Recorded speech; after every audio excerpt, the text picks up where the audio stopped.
Sneha steel and furniture centre Salgare. आमच्याकडे steel भांडी, संसार उपयोगी साहित्य, sofa set, furniture, cooler, dining table, आटा चक्की व इतर साहित्यांचे एकमेव ठिकाण एक, व्हरायटी अनेक। आता शुभ मुहूर्ताची सुरुवात सलगरेतील स्नेहा स्टील मधील खरेदीनेच। वाजवी दर, सजवा फर्निचरने तुमचे घर। सर्व साहित्यावर बजाज फायनान्सची खास सोय उपलब्ध। स्टील भांड्यांना 5 वर्षे गॅरंटी, तर फर्निचर साहित्यास किडवाळीपासून लाईफ टाईम वॉरंटी। खात्रीशीर खरेदीसाठी मिरज पूर्व भागातील एकमेव ठिकाण Sneha steel and furniture centre Salgare.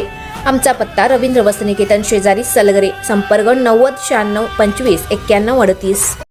प्रत्येक बातमीतील घटनेच्या वास्तविकतेची तुलना थेट पाहत रहा चांगली अपडेट। जांड्राववाडीत एकाच ठिकाणी उलटल्या जातात 4 चाकी। नेमका भूतटकी का निकृष्ट कामामुळे हा प्रकार? मिरज तालुक्यातील बेळंकी ते जांड्राववाडी हा रस्ता एका वेगळ्याच कारणातून चर्चेत आला आहे। रस्त्याचे काम सुरू असताना अचानक एका ठिकाणी या गाड्या उलटत असल्याने नागरिक भयभीत झाले आहे। यामागील नेमके कारण अद्याप स्पष्ट होऊ शकले नसले तरी रस्त्याचे काम निकृष्ट झाल्याने हे घडत आहे, तर कोणी अन्य काही नागरिक भूतटकीच्या भीतीने या रस्त्याने रात्रीचा प्रवास टाळत असल्याचे चित्र आहे। बेळंकी ते जांड्राववाडी या रस्त्याचे काम सुरू आहे। या रस्त्याचे काम सुरू असताना रस्त्याच्या बाजूला गाड्या अचानक उलटल्या जात आहे।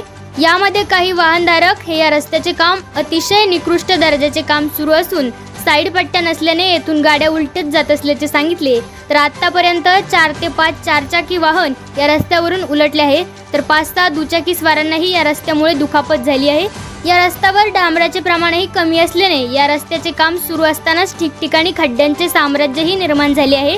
या गोष्टीची दखल न घेतल्यास आंदोलन करण्याचा इशारा जांड्राववाडी येथील ग्रामस्थांनी दिला असून काही जण मात्र या गोष्टीला वेगळ्या पद्धतीने विचार केला जात आहे। त्यामुळे काही नागरिक भयभीत होऊन रात्रीचा प्रवास करणं टाळत आहेत। जांड्राववाडी बेळंकी रस्त्याचे डांबरीकरणाचे काम चालू आहे। त्या कामासंदर्भात एक लेअर झालेला आहे। साईड पट्टीची भराव केली नसल्यामुळे 4-5 गाड्यांचा अपघात झालेला आहे। तसेच 2-4-5 दुचाक्यांचा देखील अपघात झालेला आहे। यामध्ये वाहनांचं भरपूर प्रमाणात नुकसान झालेलं आहे। ठेकेदारांशी संपर्क केला असता ठेकेदार करतो वारंवार टाळाटाळ करत आहेत। तरी लवकरात लवकर या बातमीची दखल घेऊन ठेकेदारांनी लवकरात लवकर काम पूर्ण करावे, अन्यथा उग्र आंदोलन करण्यात येईल।